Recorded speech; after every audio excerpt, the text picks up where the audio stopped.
The last video review that I did featured a lot of really crappy Halloween-themed games. Let's flip the tables and let's actually play a good game. In fact, let's play one of the best games on the Nintendo library. And that, of course, ladies and gentlemen, my geeks and nerds of all ages, that is Castlevania. This game is absolutely fantastic, and back then, there was something known as Nintendo Hard, because a lot of the games were very, very short. In fact, this game could take you about 4 hours, even less than that, if you're really good, which I am not, to defeat. And this is a game, a prime example of the Nintendo Hard, where they would actually vamp up the difficulty on enemies and all that stuff in order to make the game last a little bit longer and make it seem like it was a much longer game than it really was. A great example, Ghosts and Goblins, or even Adventure Island, another examples of it. So anyway, let's get in the actual game here, shall we? Castlevania, like I said, absolutely fantastic title. A great start in a solid franchise that would spawn so many great games. I still play this game on a frequent basis. It's great platforming. Again, this is a game that is very difficult to get upset at because the mechanics are there. The mechanics are fine-tuned. It's a relatively polished game.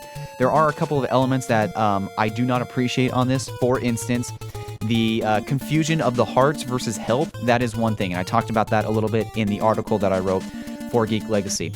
To paraphrase, the hearts that you collect, you can see right now I have 17 of them currently. The hearts you collect as kind of ammunition for your sub-weapons, in this case the Holy Water, which is a very effective weapon, however has a very short range. Every single sub-weapon has its pros and its cons, which is great because it makes you decide which one you think is better. In addition, the health pickups that you receive in this game are actually hidden food items in walls and in stairs and stuff like that. There is one example of that which we will show coming up here, but it is very, very difficult to portray. Like, at first, when you're playing this game, you think, okay, hearts, that's my health, but no, that's not the case per se.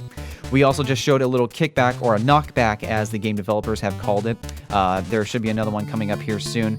And what I'm referring to is when your character, Simon Belmont, gets knocked down or gets hit by an enemy, he flies back in an uncontrollable stance, and that makes this game very, very difficult because there are a lot of cases where you have to platform from jump to jump. There's going to be one coming up right about there. So what I'm getting at is it's very difficult when you have to make precision jumps from platform to platform. You get hit by the slightest enemy, the slightest fireball, you get knocked back into a pit, game over, and that's it. So that's one frustrating element. However, for the most part, this game is, like I said, relatively polished. It's a great game. There's very few times where I actually found myself raging at the actual game. For instance, there are other games out there, you know, like Contra, another really well put together game. It's really your fault when you die. Mega Man 1, not the case. Also, I want to talk about the Nintendo Hard stuff. Yeah, this game is ridiculously difficult. Okay, so we were talking, anyways, before we got into that little interruption, we were talking about games that actually you cannot get upset when it comes down to the polishedness. Mega Man 1, a great example, because that game, the controls were all over the place, it wasn't really fine-tuned. However, Mega Man 2 and so on, the controls got tighter and tighter to where, you know what, if you died, if your game was over, you had nobody to blame but yourself. Here in Castlevania, 95% of the time, you have nobody to blame but yourself. On small occasions, you can blame the game for some cheap mechanics, such as the knockback, such as, you know, an endless wave of enemies. However, it's very far and few. Here is another example of the difficulty. Here is just an onslaught of these hunchbacks just jumping around. They are so difficult to hit. You have to perfectly time it, which, as you can see, I did not.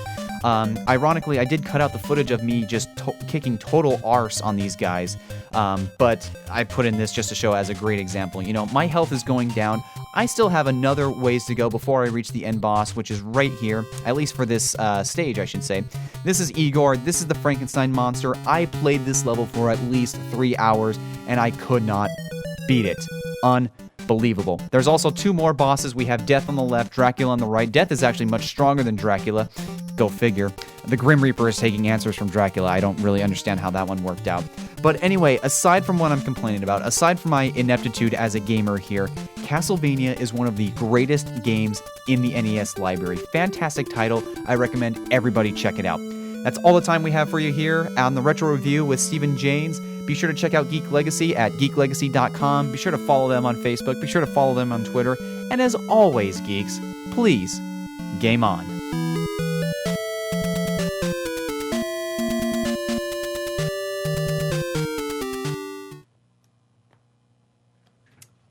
that one.